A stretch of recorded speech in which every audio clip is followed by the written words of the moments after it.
Good evening, and welcome everyone to another Conscious Conversations at the Cove. As always, we are so glad that you guys have decided to join us and tune in with us.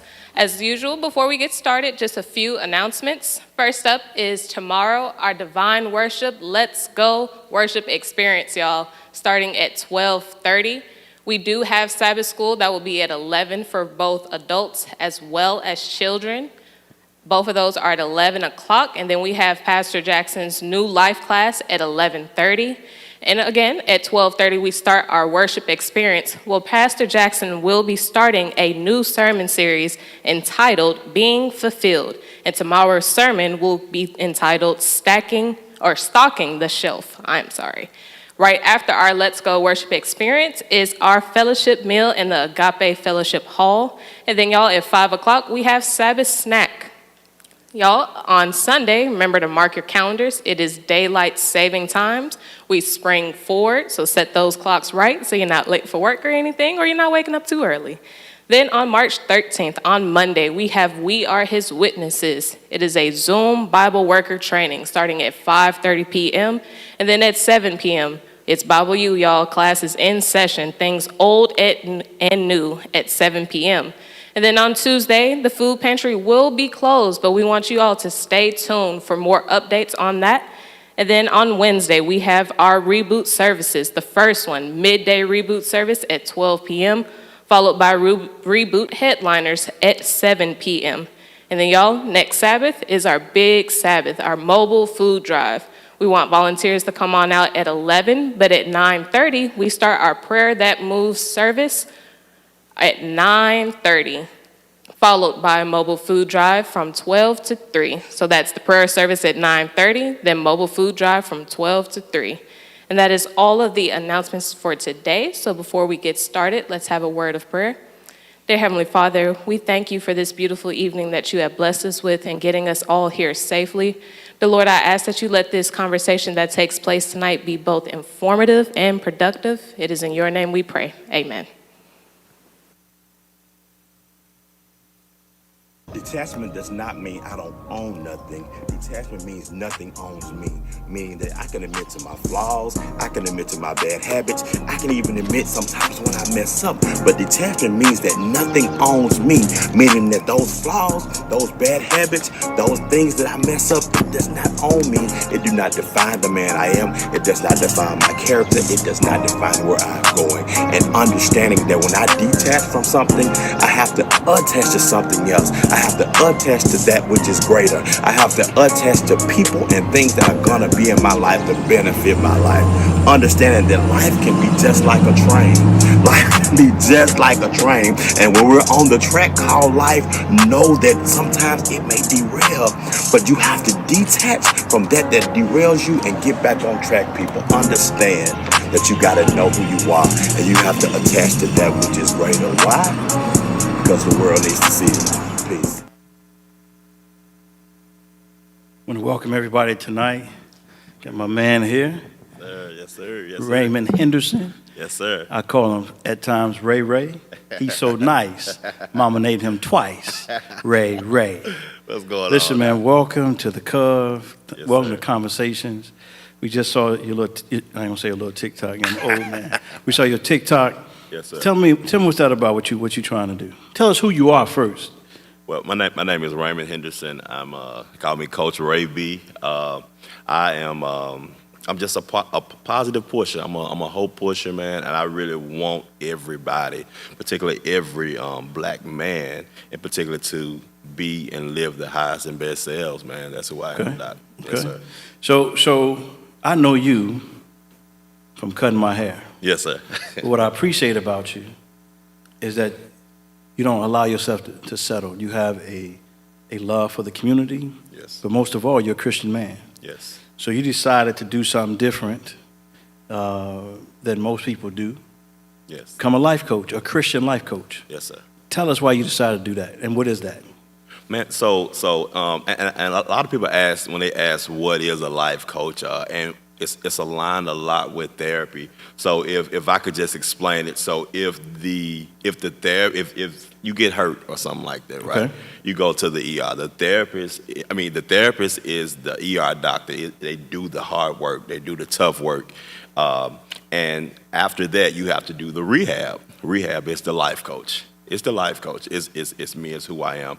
I am the motivator. I'm the one that's going to make sure you're doing what you need to do to stay on track with the therapist, man. So that's what life coaching is. And I decided to take this route because, just simply put, it is why I know God still allowing me to be alive today. It's my mission. It's my purpose, man. So you work in harmony with the therapist. Yes. Yes. Okay. Yes. All right. Yes. Again, what does that look like? Qualify a little bit more in terms of, so does the therapist give you the rundown, or how does that look?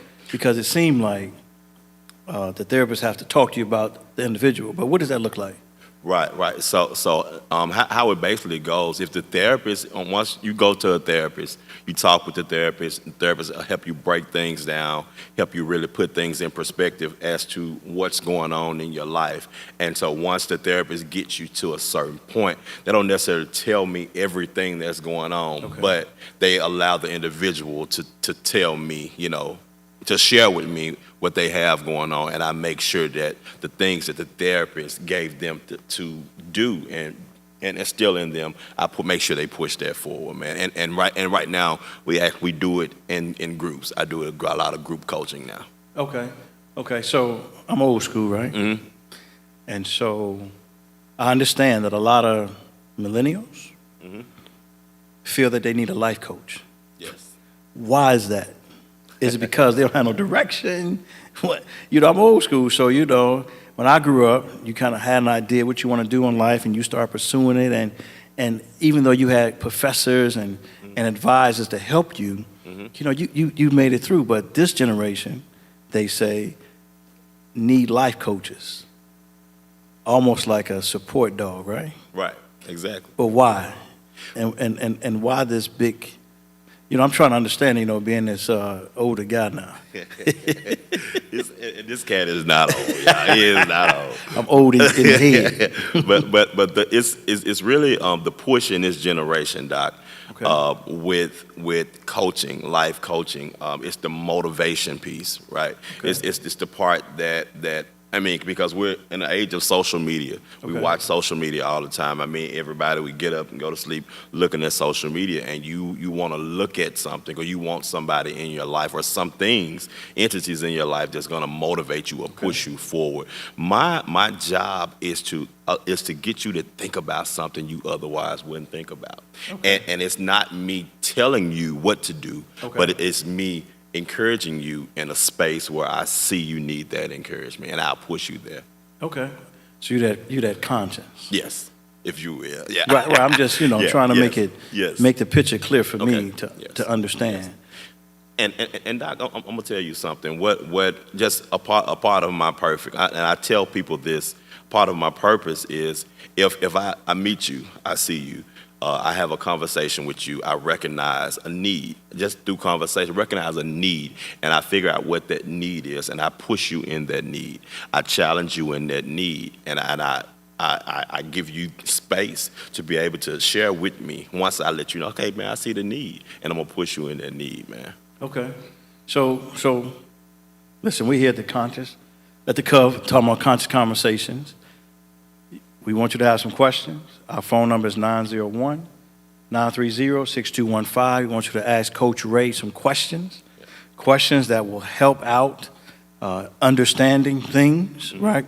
Right. Putting things in the right perspective. Call us or text us at 901-930-6215, or put it in the feed, whether it's on YouTube or Facebook. All right. So help me understand something, right? So when I think of life coach, I think of the movie Hitch. Remember with Will Smith? Yeah. Right? Yeah. Now, is it similar to that?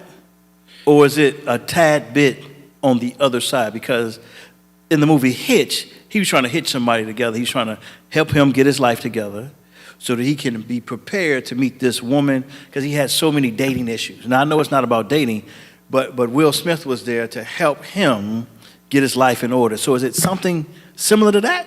It's definitely similar to that, Doc. And if just like in that movie, if I can get you to get to the center of self-awareness, because it's all about self-awareness. Okay. If you're aware of self, if you are aware, because I can listen to you, Doc, I can listen to my mom, I can listen to my coworkers, I can listen to everybody around. But if I am not conscious enough to hear what I want, like myself, I'm just gonna do what everybody else telling me to do. So with my job as a coach, if I can get you to center yourself, quieten the noise. We have so much noise in our world, Doc. We have so much noise around us. But if I can get you to quieten the noise and hear your conscious, and if you hear your conscious, you'll be able to hear God clearer when he speaks to you, if you can hear. Now, the two things you just said I want to speak on. Okay. The first one is I want to speak to the fact of self-awareness. Mm-hmm. In what you've been doing, what's the percentage, would you say, of individuals who do not have a sense of self-awareness? And if so, if it's high, why is that, do you think? It is really high. It's really high. I would say about 65-70% of people are not self-aware. They are not self-aware, and the reason why it's high is because we have conditioned ourselves so much in a society that's so like driven off of other people's opinions, other people's thoughts about us, other people's mindsets, and everybody's running to the thing that they're gonna pull some motivation from, and so we're so built to be conditioned on listening to everybody but ourselves. Okay. And if we can't hear ourselves, we can't hear God. Okay. Man, so with self-awareness, so many people just don't have it because we're so used to, think about it. If especially a millennial, if you do something and you put it on social media, you got everybody and their mama gonna comment on that. And you gonna read those comments. You might get upset, you might get frustrated, but you like, dang, man, I need to, but otherwise, versus you really making decisions on your own and doing something and standing on your word, regardless of whoever say whatever about you. Okay. Yeah. Now, the second piece, being a Christian man, how do you interject God in the midst of your coaching without it sounding like you're preaching? I'm gonna tell you, sometimes it's hard. Okay. Sometimes it's hard, but what helps me, Doc, because a lot of times, even before I got to the place where I am, I used to hide behind my faith a lot, if you will. Say that one more time. I used to hide behind my faith a lot. Because I was honestly, I was just taught to only just pray, okay, and just make sure, you come into church, and I was coming to church, and I was coming to Bible study, and I was praying, but I still was not dealing with intricate issues that I had in my life that caused me anxiety, So not only did I pray, I had to add to the prayer. Okay. I had to really sit myself down and realize, Raymond, what is it that you're feeling? How is it that you are functioning in life, dealing with anxiety, dealing with depression, dealing with things that needs attention? Because you have to pray. You have to pray, but not only you have to pray, I had to go get myself a therapist. I had to sit down on the couch and give me some therapy, man. Okay. Yeah. So hiding behind your faith and now you don't. So when do you know when to interject God into your coaching and when to step back, and then how receptive are people in the process of that? I honestly, it's how I have to feel it. I have to really feel when to interject, and because it's important, because I don't just coach Christians. I coach anybody, you know. So when I get you, and I also often tell individuals, whatever faith you stand behind, I'm not here to negate any of that, but you have to have a core. And a lot of times when I get to talking about the core, the root of you, when I say the core root of you, that spirit that lives in you, like when this body leaves us, right? When this body leaves us, like this body will leave, this mind will leave, but that part of us that go with God, that's the part of you that I try to get people to connect to. And so it's hard to not talk about your faith when you're talking about that part of you. For me. Okay. Yeah. I understand that. All right, we're here with Coach Ray. And, oh, man, we got a question already. The question is there a difference between a life coach and a motivational speaker? Actually, most life coaches go on to be motivational speakers. There is a difference because some people only motivational speak, but when you coach, you actually have clients. You have clients, okay, and you walk with people, kind of like a disciple. You walk with them, you know. Okay. And a motivational speaker don't necessarily walk with people individually. They just speak to a broad base of people. Okay. Yeah. All right, good question. Here's another question for you. Okay. Let me ask this question. What has been the most challenging story you've had to start with as a coach? Woo. You must got plenty. Oh man, I really have plenty. Well, give us one, because I'm gonna ask you for some more. Man, but give us one. Man, it can be juicy, it can be chewy, it can be all the above. But one of the most, and this is really like one, and it's only one. It's one of the deepest ones I've ever encountered, and I had to refer this person to a therapist. But one of the most challenging stories that I've encountered as a coach, a young man growing up in his household, he did not fully receive the original love point in his life was broken. That was with his mother. She would beat him. She would like do some, and I can't. It's really hit. It's so heavy. I probably couldn't even say it on this platform. But she did a lot of things to him sexually.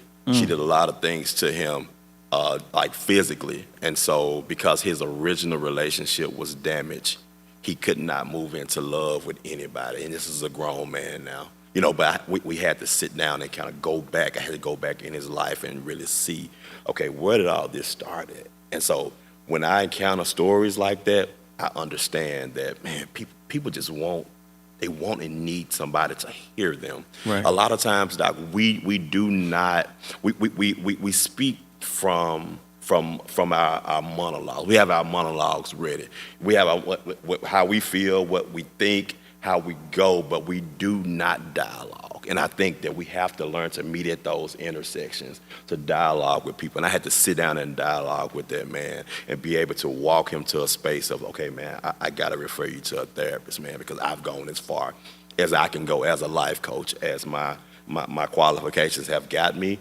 man. But to hear someone's original relationship broken with their mother, like that was hard. Okay. We have another question. It says, how do you quiet the noise when there's so many voices coming at you in social media? Turn that thing off. No, go ahead. That is a great question. How do you quiet the noise? And I'm gonna tell you guys something. How I quiet the noise myself in my home, and I actually have a closet I go in to pray. The first 15 minutes of the day and the last 15 minutes of the day, I go in there. And when I mean quieting the noise, I mean quieting the noise. I don't even want to hear my air conditioner in my house. That's how, like, I really want to get it to a place of complete silence. Because we spend so much time. Think about on a daily basis how much information we take in. We take in so much information on a daily basis that by the time we get ready to shut down at night, man, we got a load of things in our head that's wrapped in our minds. But if we can literally quiet everything to hear and listen, that's how I quiet the noise. Okay. Yeah. So you just said something important. Why is it important to have no noise? You said the air condition, everything. I can understand the phone, but why the importance of no noise? The importance of having no noise is because, and sometimes if you even if you cannot shut the air conditioner off or shut the heater off, it's important to get it quiet as you can get it, because you cannot like fully hear yourself. And if you cannot hear yourself, if you can't even hear yourself, how do you think you're going to hear God? Right. How can you hear God speak if I'm talking about total silence, man? That's the way we quiet the noise. And if I have something going on, you know, when I'm in a meditation point because I meditate a lot. When I'm in a meditation place, like I have to be one with God. I have to be one with myself in order to hear. So that's the importance of silence and everything. And listen, we know you need it because you're a barber.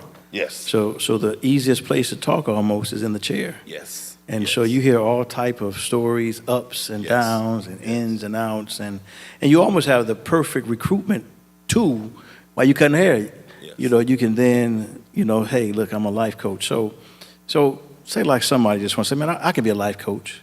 Is it that simple, or is there some training, some schooling? What are some things you've had to go through in order to become a life coach? And see, that's the tricky part now because like you spoke to your point, it's real popular now. You know, they have some courses online. You pay $150. You watch this video for 2 hours and they'll send you a certification, But I've gone through rigorous training. Right now I'm actually I'm finishing up a trauma. We're gonna get to that in a moment. Yeah, a trauma course. So going through rigorous training, you have to go through that. And the beautiful part about life coaching, Doc, is that we have to start with our lives first. Why? We have to start with that because there's no way I can help you or coach you on life and I haven't fixed the things in my life. Come on now. I haven't addressed the things in my life. So if my life is in shambles, if my credit is jacked up, relationships jacked up, everything jacked up, and I'm trying to tell you, hey man, you need to do X, Y, Z, it don't work. So you can't be like the doctor who smokes squares or cigarettes and tell you don't smoke. Right, I can't. Oh, you can't be that guy. I can't be that guy. I can't be that guy. So you have a particular audience or target that you like to coach, and that's African American male or black males. Yes. Is there a certain age, one, and then why black males? There's in no case the females asked right. question. There's not a particular age that requirement that I will not coach. I'll coach from the youngest to the oldest. Okay. And the reason specifically why I pick black males to coach is because there's such a lack in our community, Doc, with the men, with the brothers. Right. And I love black women. Oh, I love y'all. I love all you black women. Let me say that now, but I'm gonna tell you something.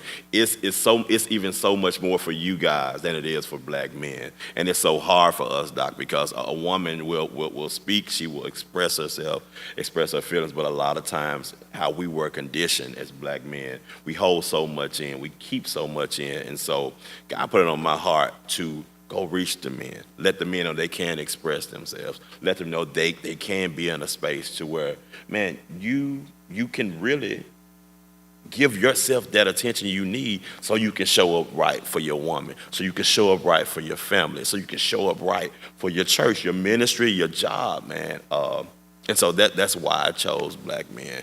And I just want to add this real quick, Doc, to your question. Right now, like, within this past month or so, I've spoke with a few black men who are ready to walk away from their homes because as a man, we're taught we have to provide, right? We naturally provide. Correct. And so a lot of times we provide to the point of depletion. Okay. And we're depleted.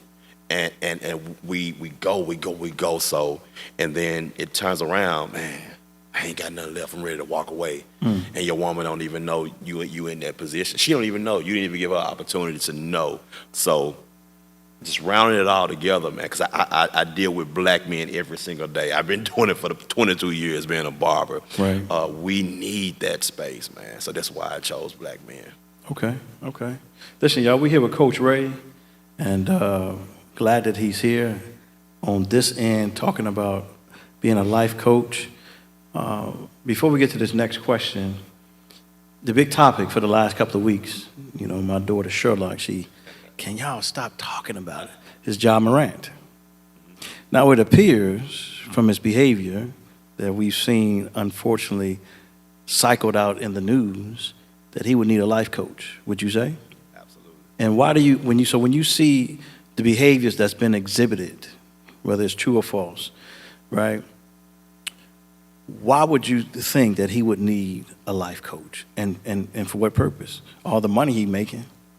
I would specifically, and I am a Ja Morant fan, and I respect the young man. I really think that he would need a life coach just to be able to help him navigate. It's one, and I know I've heard, and I told you earlier when we was at the barbershop, I've heard a lot of people say, he's 23, leave him alone. I mean, he's young, he's 23.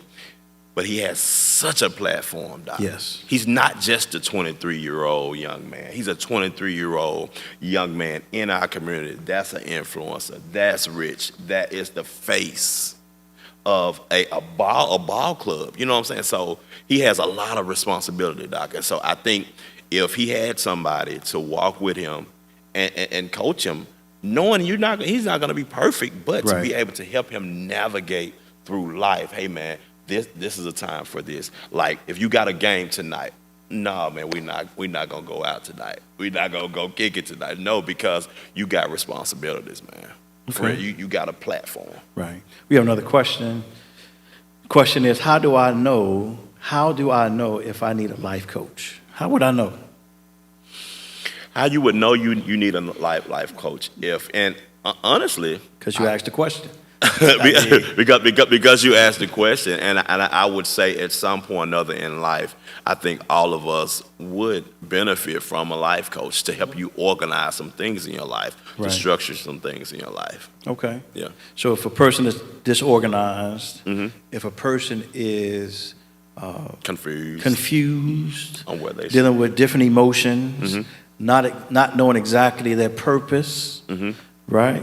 Can't seem to get ahead, then you would suggest, hey, you might need a little coaching, right? Yes. Now, the unfortunate thing, if I may, counseling in the black community is almost seen as a taboo because you don't want people to think you're crazy, right? Right. And so we tend not to do it, even though we need it. Yes. Because of all the pent-up rage we tend to have. Would it be safe to say that a person who decides, hey, I need a coach, do you think they fall into that type of stereotype to say, hey, it must be something wrong with you if you need another person to coach you along the way? Absolutely. I mean, that's one thing in our community. We do not want to appear that we need help. Say it one more time. We do not want to appear that we need help. Why? So because, we've been conditioned to always look like you have it together, always look like you got money in your pocket, always look like you the man, always look like you have everything in front of you perfect, and that's just not the case. Right. That's not the case, Doc. So we need to really evaluate the life. Yes. And look at the fact that, hey, I might need someone to assist me. Without understanding, it can help. Right. It's not necessarily a bad thing. I'll give you an example. When I went to college, my mother didn't know anything about college. She never went to college. So in essence, she really couldn't help me make the decision about which school, financial aid. Not that it made her a bad mother, she just didn't have the experience. But then because I'm a parent and our 5 kids went to college, I was able to assist them because there's some experience. Yes. My point is the life coach kind of is like that. It's a person, a jack of all trades to a small degree. Yes. They've been involved in some things that they can help you navigate. Right. Is that safe to say? That's definitely safe to say. And what if you can't? And then there's someone else, is there this is going to sound funny, is there like a life journal black book to go to and say, hey, this person. If you can't do it and they just need a coach per se, then what do I do? Well, I thank God I'm connected to a lot of mental health professionals in the city. So if I can't, I'm going to definitely push you to the next person that I know got some expertise in a certain area. Now, right now, you're doing life coaching through group therapy. Group therapy. Yeah. We're going to show a clip of one of your group therapies. Yes. And then we're going to talk about it. Then we're going to go into a little trauma. Okay. That we talked about before. All right. Cool. All right. So check this out, y'all. This is one of Coach Ray's group therapies. Yes. Check it out. It's so much in there, y'all. And I know it seems safe. It seems that the reason why we're in this room today, y'all, is because we're trying to break those habits. I empathize with you, John, because I understand it feels safer. It feels good. It feels like, hey, this is where I should be, because if I'm vulnerable, if I open my mouth, if I say something, man, I might get hurt. But it's so much freedom in change. It's so much freedom in change. I've never been the way I am today. I've never been less vulnerable. I've never been as open and honest, because isolation, the one thing isolation did for me the most was to teach me how to be, how to get intoxicated on my own opinion. Me being quiet taught me to be intoxicated off how I felt, not how my brother felt. Because I know this man, he loved me. This is my partner. This is my boy. He loved me for years, but I felt like it was safer for me to hide myself from you because I didn't want to offend you. I don't want to offend my family. I don't want to offend my church members. I don't want to offend my friends. So I felt like isolation was the best way, but it did not. Okay, all right. So we typically don't see that in our community, except if we're having a good time, drinking a little drink, watching a game or two, and talking trash. Yeah. That environment looks serious. Explain to us what was taking place. Oh man, that was extremely serious. I have a nonprofit called Help and Inspire Men. It's called Him.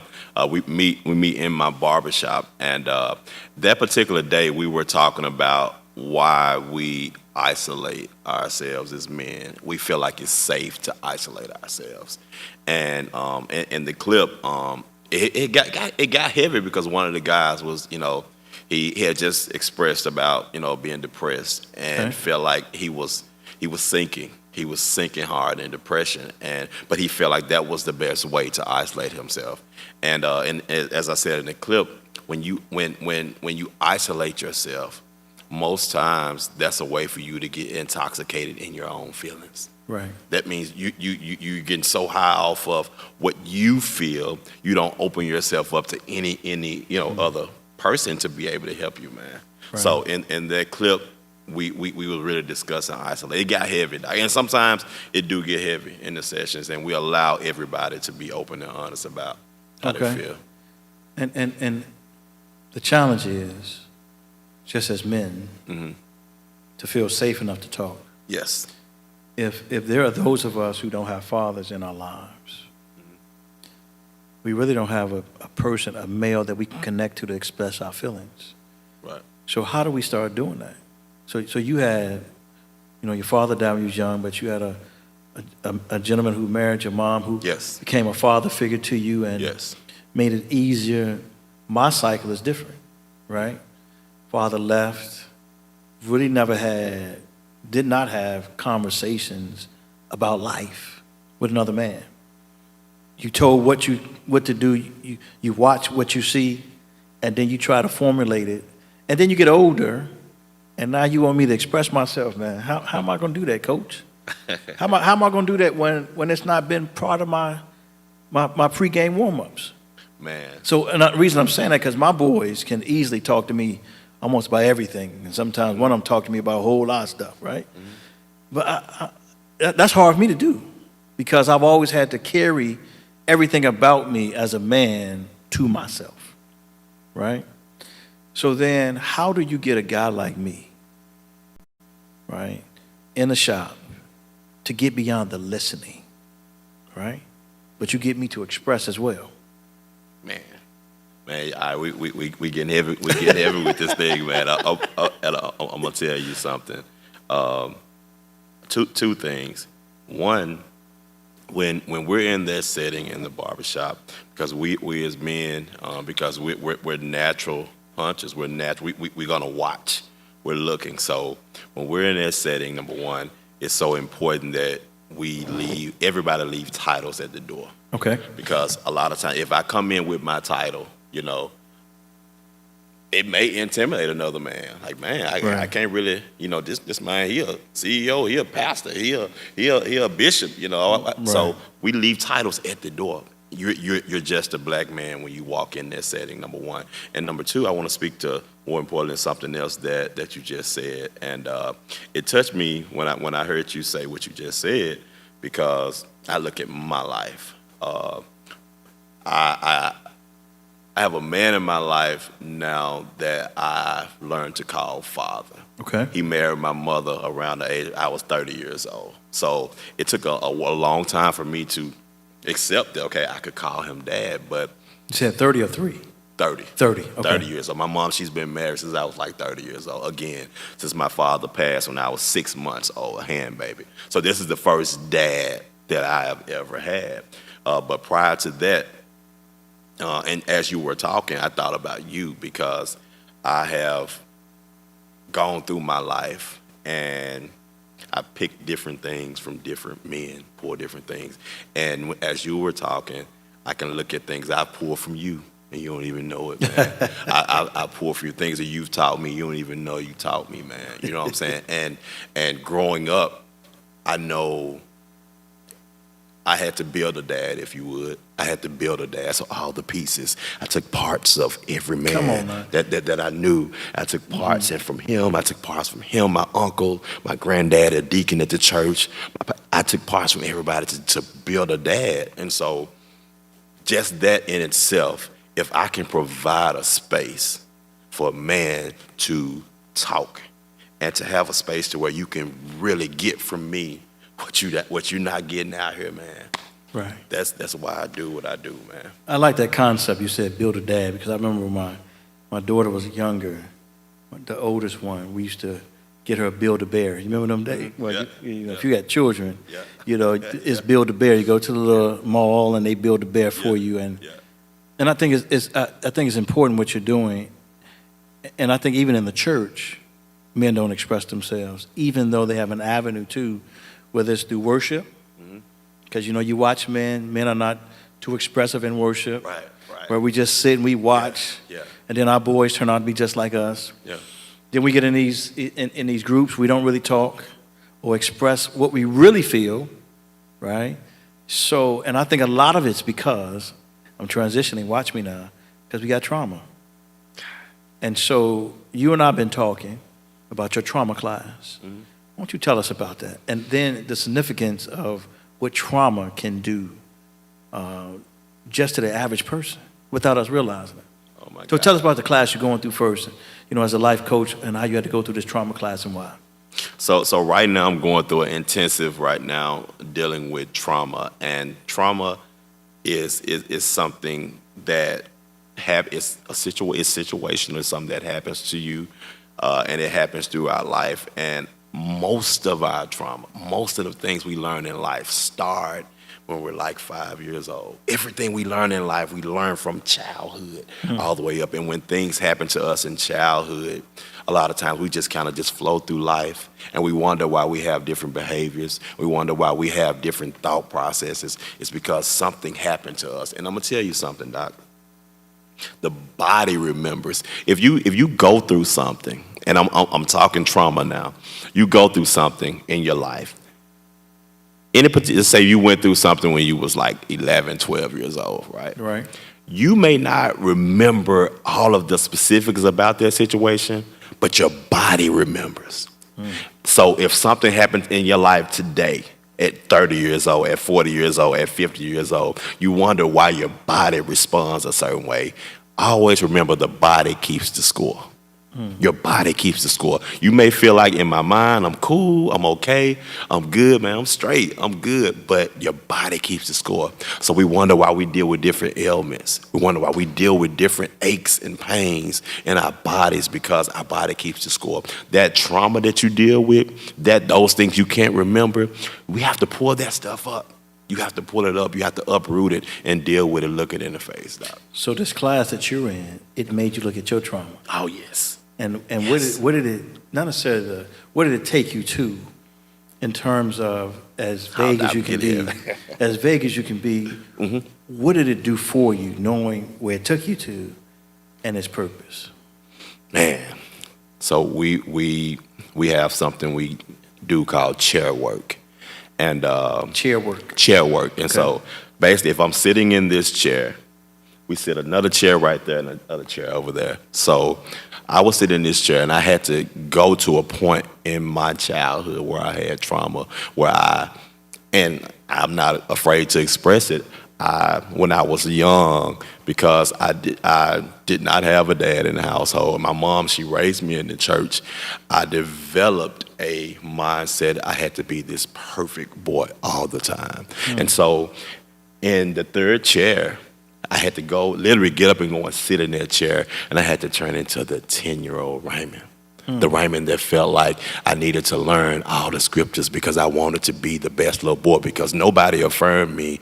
Nobody told me that hey, you okay, you good. So all I knew was I needed to go to church. I needed to learn all the scriptures. I needed to be the best little boy because I needed to be perfect in order to be somebody.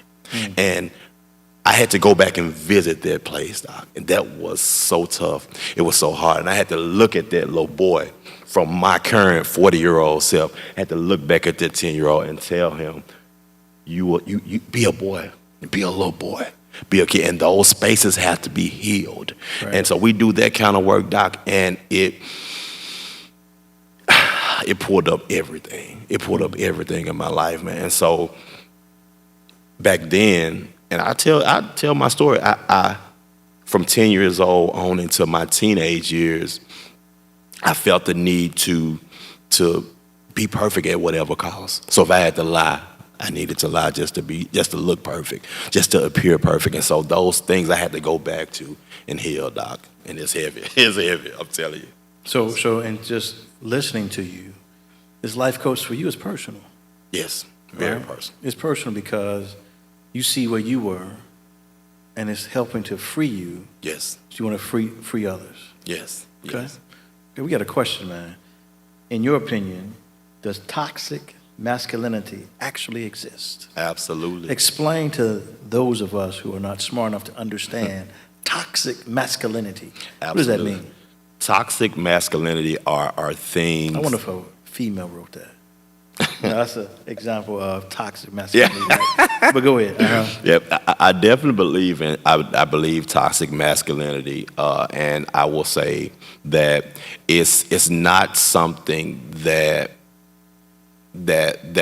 we naturally get. Just like, I'm gonna give you an example of toxic masculinity, because I think it exists. I think we as black men, we automatically, what's toxic, we feel like we have to be these big mandingos ready to shut a bedroom down whenever, We're taught that we have to be that. Right. We're taught that we have to be that macho man who know all the sports plays, who know everything, and if you don't, you're less of a man. We're taught we have to drive big, nice cars, and we're taught we have to drive cars with big rims on it, and just so we can get all the good. We're taught those. Those are toxic things versus me just being the best man I can be for my family, me being the best man I can be in my community. Like, those things are natural of what we should want to be, but we're taught through society that we have to be these big macho things in order to be great.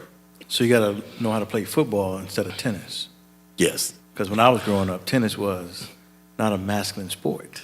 Yes. Basketball, football, baseball were the masculine sports. And you played tennis or did anything else, you play tennis, you like classical music, right, you play golf, right. Man, something wrong with you, Doc. Or you go to the orchestra, yeah, you sell out, yeah. No, you're right about that. Listen, we need to put up how we need to get in touch with Coach Ray. We got a stinger for you, or a promo, whatever media director calls it, man, to just know how to get in touch with you. Yes. And why don't you just tell us how to get in touch with you? So yeah, you get in touch with me, Coach Ray B. You get in touch with me. You look at my videos. You see what I do on Help and Inspire Men. That's my organization's page, and my personal page. I do the same thing on my personal page, _Taylor 7. You can get in touch with me, inbox me. You have any questions? My group and what we do is helping inspire men. We're empowering black men we're building a coalition of men that we can go out in the community and serve. So at least once, twice, 3 times a month, we're in the community serving. We're going to schools serving. We're going to the homeless shelter serving. We do that because we just we feel like it's important for a community to grow. So if you want to get in touch with me, you want me to come anywhere to speak, school, organizations, definitely inbox me. Church, anything, yeah, we will come. So what about for us old fogies, man, who don't inbox and we don't do Instagram? How we gonna get in touch with you, man? So if you don't have any social media, you need to get in touch with me. Call my friend. he got my number. Give my number from him. You call 901-930-6215. That's how you get in touch with him. If you need to get in touch with Ray. So 901-930-6215. That's how you get in touch with him. Yeah. Man, I appreciate you being here, man, because, people, listen, man, my church really knows you because I talk about the stuff you and I talk about at the barbershop. But I appreciate this part of you because there's some things that I've asked you to help do for people that I know. Yeah. Right? And I'm not opposed to life coaches. And the reason because it takes a village. Yes. And each village has different types of markers that are needed to be used. And so when you're dealing with people, right? Give me a success story. Give me something that keeps you going. Because I know it can be depleting sometimes because you pour out into people and oftentimes you may not be poured in as much. I know as a preacher, that's what happens. As pastors, man, we give, and we don't oftentimes get poured into, right? So what keeps you going? What keeps you moving and waking up and say, okay, Lord, today is a day today like none other. What's your motivation? Man, my motivation, honestly, because I can resonate with you with it pouring out. I pour out so much, I don't even realize how much I pour out. But literally this week, I know God allowed 3 different people that I didn't even know that have been watching me, and they came to me and was like, Ray, bro, man, you saved my life. Okay. Ray, bro, man, that video really resonated right. And I had a young lady and her grandmother come by the shop. They stopped by the shop yesterday just to tell me thank you. Okay. Because they had been watching my videos. They had been watching. She was like, Ray, I had to stop by here and slap you and tell you, dude, thank you so much. That is everything for me. So you got a lot of videos on Instagram, yes. okay, Yes. and TikTok. Yes. Okay, all right. Yes. And the videos are basically motivational. Just give us a cue of what they are. Yeah, so all of my videos, they are motivational. They are designed to make you think. They're designed to make you be more self-aware and more present with what's going on in your current life right there. Okay. Yeah. So we got a lot of boys in Memphis. Mm-hmm. A lot of trauma. How do you take them from where they are to seeing the reality of where they're going without them ready to give up? Man, well, I honestly, and this may sound so corny, but where I start, I take a mirror. I take a mirror. Okay. And I sit the mirror in their face, and I ask them, what do you see? And what kind of answer they usually give you starting off? Man, bro, man, I'm fly to death today, man. I got my J's on. I'm like, no, Okay. not your clothes. What do you see? Okay. And at that point, they like, oh, man, he's serious. Like, he asked me, what do I see? And I start there. And when I hear their response. What do they usually see after you get the attention? Some I don't want to say superficial, but some vague things that you hear without someone being named or called out. What do they say they see? Man, I see somebody who want to work hard. I see somebody who want to be successful. Okay. I see somebody who want to live a good life. Okay. And when they say these things, I can literally read their body language, and I can tell, most of them, because the last time we did this, I shared with you, we were at a college fair. We were at Craig Mont, Raleigh, Egypt. We were out there, and I did that, and the young men, I can tell that they were growing up in poverty, and they did not feel their best. They didn't have haircuts. They didn't have, they were just trying to do their best. And so I saw physically on them what they wanted to say, and I just spoke into it. That's the God part. That's the preacher in me. And so when I saw, like, man, I got to go into this, but I went into it, man. And don't get me wrong, I'm a believer all day, man, but I want to make sure that I don't give a person anything to hide behind, because I want you to see you. I want you to see you. See you where you at. So, yeah. We got another question, and we're going to put it on the screen. I know. See what that is. I can't even read that. Let me get a little closer view. Okay. The question is, I'm scared of the deep dive into my trauma. How can I talk about everything on a surface level, but anything deeper than that, I feel like a ticking time bomb, scared of how I may react. How would you suggest I go about conquering this fear? Wow. Yeah. So honestly, if I had you, one thing we were taught in coaching, if you feel like you got a lot of things to uncover, start at the top. Just start there. And I think a lot of times we feel like we got a lot we got to fix. We want to get everything at once. It's, come on, we got to get up. No. We'll start at the top.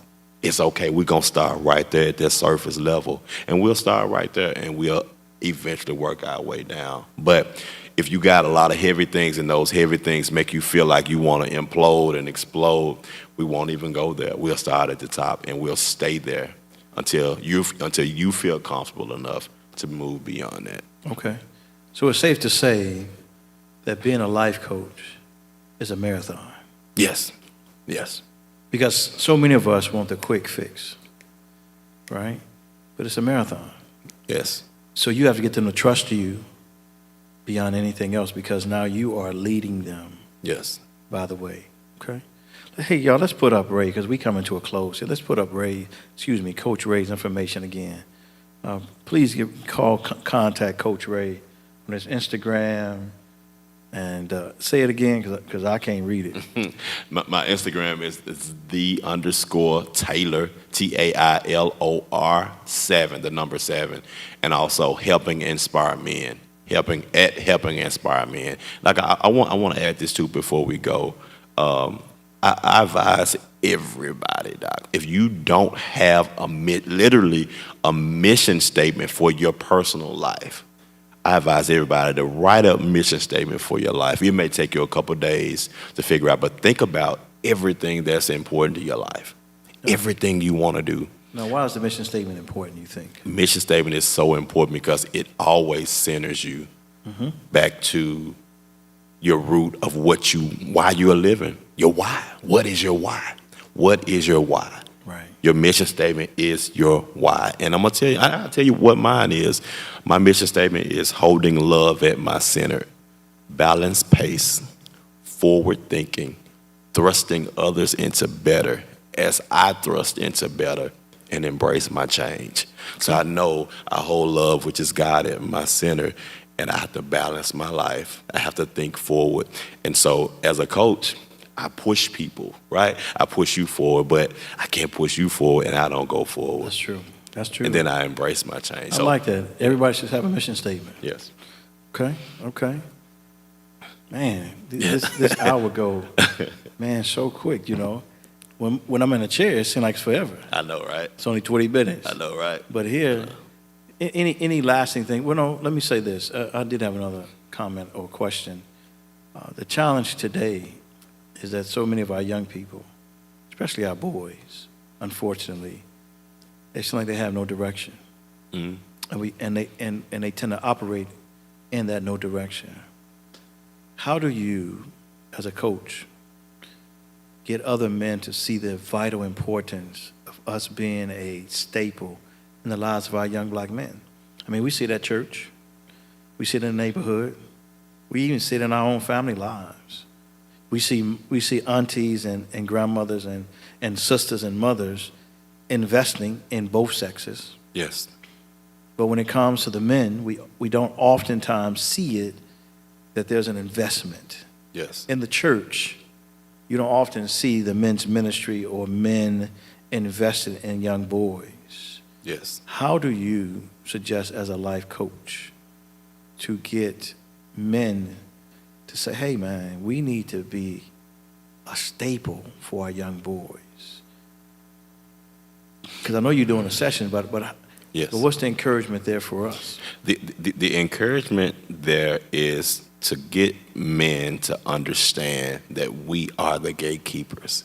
If I get a black man to understand, brother, you are a gatekeeper. Because right now, listen, our gatekeepers is our entertainers, our rappers, our drug dealers. Like, those are athletes. Our athletes. Those are our community gatekeepers. But to get the man to understand, and that's why we want to build a coalition. No, brothers, we are the gatekeepers. Right. You have to keep the gate. And so if you want to see our communities better, we have to be able to invest in our young boys. Right. We have to, Doc. No, I agree, man. Yes. I agree 100%. Any lasting comments, man? Anything you want to say? I mean, you said the mission statement. Anything you want to give our audience? I want you to look right into that camera and tell them what it is that you want them to know, to do, to think, act, to say. I specifically want to tell you, yes, you, right there, yeah, you. I want to tell you, do not give up on you. You got so much life. God would not allow you to be here watching us right now do this if he did not have something else for you to do. Learn what your why is. Learn what your why is, and don't give up on it. Fight for it. Fight for it. One more time. Let's put up Coach Ray's information for his Instagram. We want people to contact you. We don't want people to make you too busy where you can't cut my hair off. I'm good. We good. I got you. We want people to tune in, man, to hit one of your handles and come at you, man, because I believe, man, the Lord has a special place and a special gift for you to reach people because you're personable and you're able to understand. So listen, I want to thank you for being here again on Conscious Conversation at the Cove. Yes. And we appreciate, man, the work that you're doing. And listen, you still my man. Yes, sir. Yes, sir. And I'm going to tell y'all, too, listen, this man, what y'all see right here, this is who he is. Like, for real, this is a good man. This is a good brother, man. And I love him, and I appreciate him. Every Friday at 2 o'clock, we're going to have a conversation. So y'all love on this man. I love on you, man. And I just speak life into everything you're doing, that. Man. I believe in everything you're doing over here, Doc. I appreciate it. We spent a lot of time talking about principle versus feelings. I know it, right? I know it. Gosh, yes. Yeah. Yes. But listen, man, we're here to help each other at the end of the day.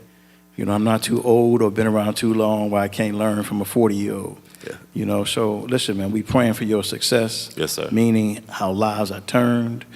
And we want God to just show out in your life. Yes, sir. So as he shows out in yours, it'll touch somebody else. Just remember, we here every second and fourth Friday, Conscious at the Cove. Conscious Conversation, at the Cove. Every second and fourth Friday with something different, something new. We want you to join us and be part of it. Listen, you may have an idea that you want us to talk about from a conscious standpoint. Man, put that thing in the feed, in YouTube, Facebook, or just text us and say, yo, Pastor, how about this conscious conversation? And I guarantee you we'll bring it to you. We'll talk about it. I'll get some people who are experts in it, and we will talk about it. So please join us every second and fourth Friday right here at the Cove, 7 p.m. Please join us tomorrow. We have Sabbath school at 11 o'clock for our children and our young adults and our adults. Then at 11:30 is the New Life class with yours truly right in the conference room.